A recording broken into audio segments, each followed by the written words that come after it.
In this video, we are going to be taking a look at Ground Control Sphere by Ginger Audio. So first off, a disclaimer, I do have an extended NFR of this software. That being said, no money has exchanged hands. I'm not being financially compensated to prepare this video. Ginger Audio doesn't know I'm working on this video, and they won't have an opportunity to see it before it goes live. But just something to take into account. Also take into account that I will never, ever do any video on something that I don't thoroughly enjoy using and think would be useful for the community. All right, enough of that. Let's get into it. So what is Ground Control Sphere? It is a virtual monitor controller. All right, so what is a monitor controller? I'm going to hop over to the browser really quickly. And if you take a look at this piece of gear over here, this is the stereo monitor controller I use in this setup. And I have used it since they very first announced this. It basically allows you to map inputs to outputs, and then it gives you control over basic things such as level. And then in some cases, you have some flexibility with respect to headphones. So you can see over here, my input sources, which can be mapped out to outputs. And then we have headphones, and then we've got like talkback, dim, cut, mute, things like that. Now, the whole reason that I found out about Ground Control Sphere is when I decided to build a 7.1.4 Dolby ATMOS mix room, I needed to look at monitoring solutions because I wasn't working, and I'm still not working, with an interface that officially supports Dolby Atmos or has anything that's natively integrated where you have like one volume knob that controls everything. So if we take a look at the main page over here, you'll see this is the Ground Control webpage. You'll see that this is compatible with any audio interface. It works with anything, and it has a lot of different configurations that it works with. Worth mentioning that if you Google the basics for a Dolby Atmos monitor controller, they're not cheap. Now, I'm not saying they're not worth it because they have a lot of features that are really useful. They have the ability to solo or mute different channels. You can do things like a basic dim, cut. You can just even controlling the volume of all of those channels in like a 9.1.6 configuration at the same time. That is not easy to do without a solution. So now we see the Audient Nero comes in at $549. This is a high-end controller, but this comes in at $8,045. Take a look at Ground Control Sphere. We'll go to Ground Control Sphere by Sphere. This is coming in at $399. So not a cheap piece of software, but when you take into account everything that this can do, you will immediately realize that this is worth it because it allows you to work with older unsupported interfaces, and it gives you all of the freedom and flexibility that you need to run a functioning Atmos room setup, okay? Now, also worth pointing out that if you're saying to yourself, oh, but I really need hands-on control, I'll admit, I like reaching out and being able to mute something or dim something or being able to adjust a level. This has really basic MIDI setup capabilities, which you can choose a MIDI setup or a MIDI controller that's assigned to your system that's been added. And then it's so simple to just like right click and do a MIDI learn, and then you fire that off. So I have some basic things in terms of like my volume control. I have some basic setup. I can swap between different inputs and outputs at the same time. I can do a dim, I can do a mute. I've got everything set up exactly as I need it to give me hands-on control over the things I need or I might need at a minute's notice if I need to quickly, mute something or I need to quickly dim something or whatever the case is. And also worth mentioning that this doesn't have to necessarily be in focus. I could have Studio One running or any DAW that's running. I could be using the MIDI controller on anything that I've mapped from Ground Control Sphere to the MIDI controller to be, functioning as I need it to. So let's, for a moment, take a look at a couple different DAWs. So I've got Studio One open here, but I want to open up Logic Pro really quickly. Each one of these DAWs that I've chosen to open today have their own native integration. So we'll start with Logic Pro. Logic Pro, I think, was the first major DAW. Well, no, I think Nuendo or Cubase, but Logic Pro made a lot of waves when they went to Dolby Atmos. And one of the reasons is because of how easy they made it for people who have AirPods, AirPod Pros, AirPod Max, and things like that to work in immersive. The thing to take note of, though, with the way that the Logic Dolby Atmos Renderer native integration works is basically you have to make a choice. You can choose between working in any multi-speaker format that your system supports, Or you can use a Dolby renderer, which will use all of the binaural render modes that you set up ahead of time for your objects in your bed. Or you can use Apple Render, which is standard spatial audio or personalized or head tracking and personalized. But the whole point is you have to choose one. Now, in other DAWs, such as Studio One, you have the ability to enable an additional headphone output. And then your additional headphone output allows you to basically choose whether you're listening to a binaural or a stereo fold down. Now, the binaural rendering that we listen to in Dolby Atmos and Studio One, this, of course, is dependent on the binaural mode that you set for everything. But the question becomes now, if you're working with spatial audio, how do you have a way that you can freely move between a multi-speaker setup, the Dolby Atmos Renderer binaural version, or I guess you could say the 2.0 stereo, and also the Apple Spatial Audio? And last but not least, let's take a look at Pro Tools really quickly. If we take a look at Pro Tools and we open up the new native integration on the Pro Tools Dolby Atmos Renderer, we go into the I/O setup, you'll see in the Dolby Atmos tab that we have a couple different options. So Pro Tools allows you to generate a binaural, or we can generate a 2.0, which is a straight stereo. It also gives you a 5.1 re-render that you use for loudness. But basically, the way that this works is that with Pro Tools and Studio One, in these examples, we can send out a 7.1.4, but we can also monitor the binaural. But what about Apple Spatial Audio? If you take into account the fact of how many people are listening to Apple Spatial Audio, it is extremely important. Truthfully, all of three of these formats are important. I think in terms of making informed mix decisions, you will never beat a properly calibrated 7.1.4 or 9.1.6 setup. But we also need to take into account that not everybody is going to be listening. The majority of people won't be listening there. So in that case, the binaural, that becomes really important in terms of the binaural modes that we choose, but also Apple Spatial Audio. So the way that I have this set up is I have a 7.1.2 bed and I have a 7.1.4 speaker setup. Now, in terms of my output, this is all using Sphere 16 in terms of the actual preferences. We'll go over here, Sphere 16 Mon. So let's hop back over to Sphere and let's take a look at a couple things here. First of all, Sphere 16, I'm now listening to this. By default, the way that I have this set up in my main mix room is that this then gets passed out to my 7.1 configuration. I just got my height speakers, which are the new Iris Pro 4s. The main 7.1, the horizontal plane of my setup, is the Iris Pro 6.5s. But I did a SonarWorks calibration, and this allows me to actually put a plugin on this output. So all of my calibration that I've done for this room, this is now running in real time, and I can make any adjustments to this, and it's running through SonarWorks. The other great thing is that if I choose Sphere 16 as my main output for my system, anything that I run like Apple Music, I can listen to immersive mixes, Dolby Atmos, through a 7.1.4 system with SonarWorks room correction. And the other thing, this is a small thing, but I like it. I've already talked about the fact that I have MIDI control set up over here, and I can do the basics like dim, mute, or whatever I need to do. But even if you don't have a MIDI controller set up, if you have this set up as your main output device on your system, I can use my basic keyboard to just increase and decrease my volume, which is, it's a great way to just have instant control. And also I used two F17 and F18 are my cut and my mute. So I have Sphere 16 pretty much set up for everything to do with anything from 7.1.4 all the way down to stereo.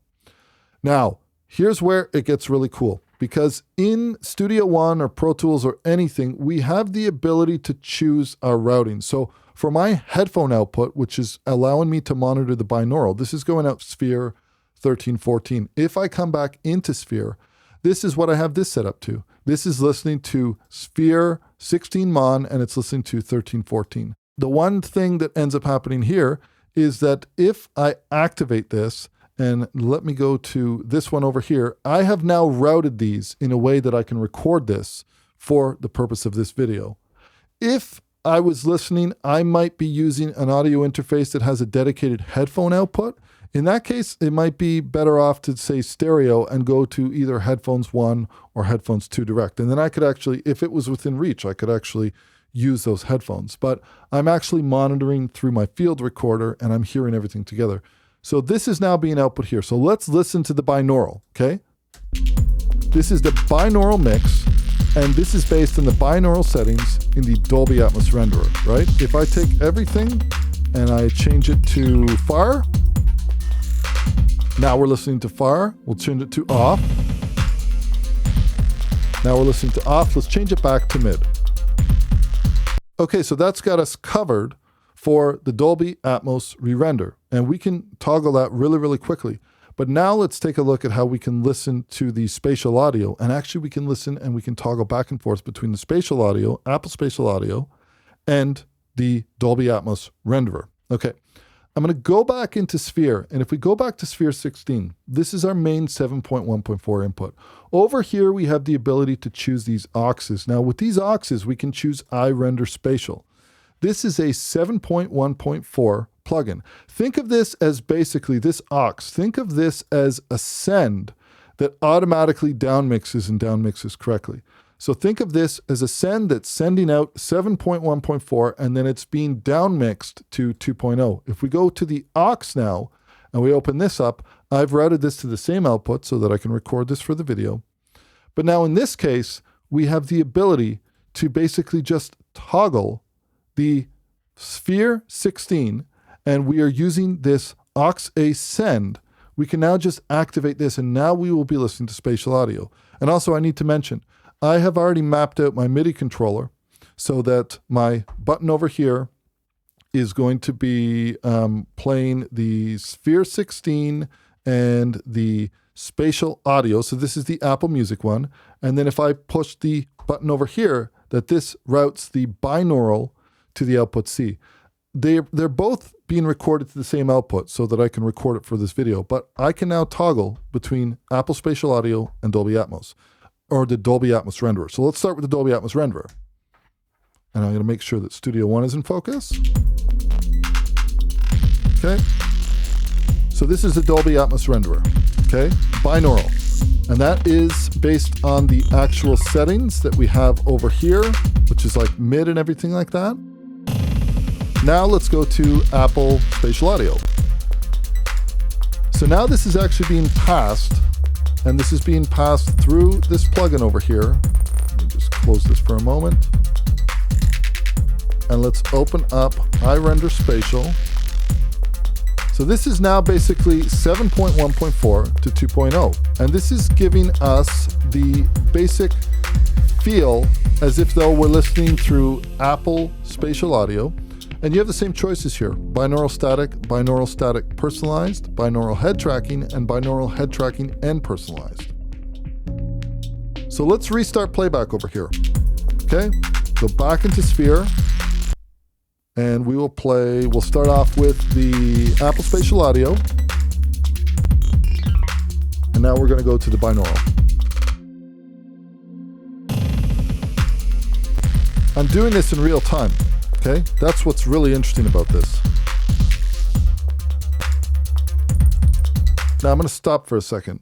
This is in Studio One, but if we go into Pro Tools, it's the exact same thing. I've used the exact same setup. In terms of my playback engine, I'm using Sphere 16 Mon, and in terms of my I/O setup, I have my 7.1.4 routed the exact same way, and I have my headphone, my binaural, my re-render is routed to the exact same input. So if I set this up once, it's going to work for any program that I'm working with that supports this workflow. So exact same thing in Pro Tools. If we go to the Sphere, let's start off with the binaural. And back in Pro Tools. Okay, we're listening now to the binaural. Let me take a quick look to see what my settings are, my binaural settings. They sound like, they're all set to far. Let's actually, I guess, you know what? Let's leave it set to far just so we can really hear the difference between the two, but I wouldn't necessarily ever have anything all set to far. But so we listen to the binaural. Okay, now you want to hear the Apple Spatial Audio version. Keep in mind, the Apple Spatial Audio ignores all the binaural modes that we set in the renderer. whether that's native integration or the external renderer. The binaural Dolby ATMOS Renderer. So just for a moment, I want to kind of drill this home. In Logic, if we're working in Dolby Atmos, we have to make a decision. We make a decision whether we're multi-speaker through 7.1.4, or we can be in the Dolby renderer, or we can be in the Apple renderer, which allows us to listen to spatial audio. If you have your AirPods, your AirPods Pro, or your AirPod Max, and you choose those, then obviously you can have head tracking and personalized profiles, everything like that. One thing I want to point out is that if we take a look at either Studio One or Pro Tools for this example, but let's really take a look at Studio One, is that I can monitor all three of these at the exact same time. If we take a look at the way this is working, the iRender Spatial plugin takes the 7.1.4 Dolby Atmos mix, and it basically down mixes it, and it allows us to hear what it will sound like in spatial audio. For the sake of this video, the output device that I've assigned to this, which is in aux, because we're using aux A as the send, the output device that I've assigned to this is an analog output so that I can record this. Everybody can hear it. If you were using AirPods, AirPods Pro, AirPod Max, whatever the case is, and if you had that set to your main output on your Mac, then you would have like your head tracking and everything like that would be enabled. So you could potentially have a set of open backs or closed backs, which have your binaural running. And then you could also have your AirPods, which you could just grab really quickly and throw them in.